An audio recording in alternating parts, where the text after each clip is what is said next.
Salut, c'est RC Pilot et aujourd'hui on va voir comment installer l'ancienne version de CleanFlight vu que la nouvelle version, celle qui a été mise à jour automatiquement, ne permet pas d'utiliser certains des quadcoptères que j'ai déjà.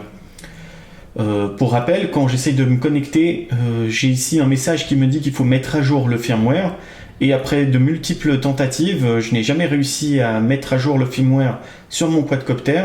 Par conséquent, il va falloir installer l'ancienne version de CleanFlight. Donc, je me déconnecte, je quitte cette version de CleanFlight et je débranche mon quadcopter. Je vais donc chercher CleanFlight sur GitHub.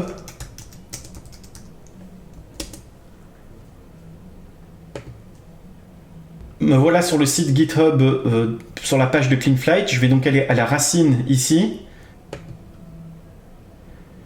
Et là, je vais sélectionner CleanFlight Configurator, vu que c'est l'extension Chrome qu'on recherche. Là, je vais dans l'onglet Releases, où il y a toutes les anciennes versions de CleanFlight, notamment la version 1.2.4, qui était la dernière version à être sortie, avant la version 2.0, qui ne nous permet pas d'utiliser certains modèles de quadcopter. Je vais donc tout simplement downloader l'archive zip de la version 1.2.4. Ensuite, je la dézip. Je me retrouve là donc avec un dossier CleanFlight Configurator sur lequel je ne vais absolument rien faire, sauf que je vais aller le ranger dans mes applications Chrome. Là, donc c'est les deux applications que j'ai. Donc j'ai CleanFlight, la version 2.3 qui est la dernière, BetaFlight, vous pouvez en avoir d'autres extensions pour Chrome.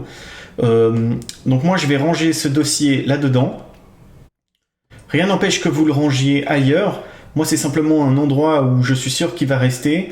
Il ne faut pas l'effacer après avoir installé l'ancienne version de CleanFlight.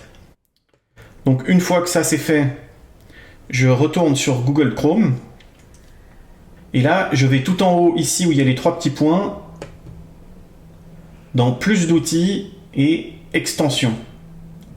C'est là qu'on voit toutes les extensions que j'ai installées.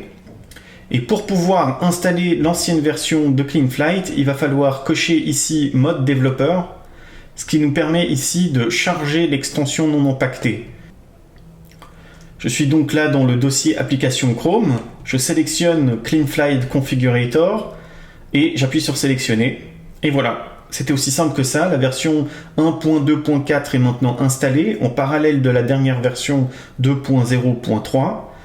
Et tant que je voudrais utiliser cette ancienne version 1.2.4, il va falloir laisser le mode développeur coché, ainsi que le dossier qui a été téléchargé à l'endroit où il est téléchargé. Une chose qui est faisable, c'est de renommer cette ancienne version de CleanFlight, parce que là j'ai donc la version 2.0.3, et là j'ai la version 1.2.4, mais elle porte le même nom. Du coup, moi je le fais, mais vous n'êtes pas obligé de le faire. Je la renomme Old. Ce qui va me permettre de différencier les deux, surtout quand je voudrais les lancer depuis mon dossier application. Donc là, je vais lancer l'ancienne version de CleanFlight, juste pour vérifier si tout fonctionne bien. Mais avant ça, je vais quand même brancher mon quadcopter. Je lance cette ancienne version de CleanFlight. Donc là, je suis bien dans la version 1.2.4. Alors évidemment, moi je suis sur un Mac, mais c'est exactement la même chose sur un PC. Il faut ici donc bien vérifier qu'on est sur le bon port, à savoir celui-là sur mon Mac. Si vous êtes sur PC, je crois que c'est un port qui est quelque chose comme COM, je crois. Si c'est la première fois que vous installez CleanFlight, n'oubliez pas qu'ici, il y a tous les drivers que vous pouvez installer pour que ça fonctionne sur votre ordinateur. Donc maintenant, je me connecte et ça fonctionne. Mon quadcopter est là, il répond et donc je vais pouvoir faire des réglages. Voilà, c'était comment installer l'ancienne version de CleanFlight sur votre ordinateur. Merci d'avoir regardé la vidéo.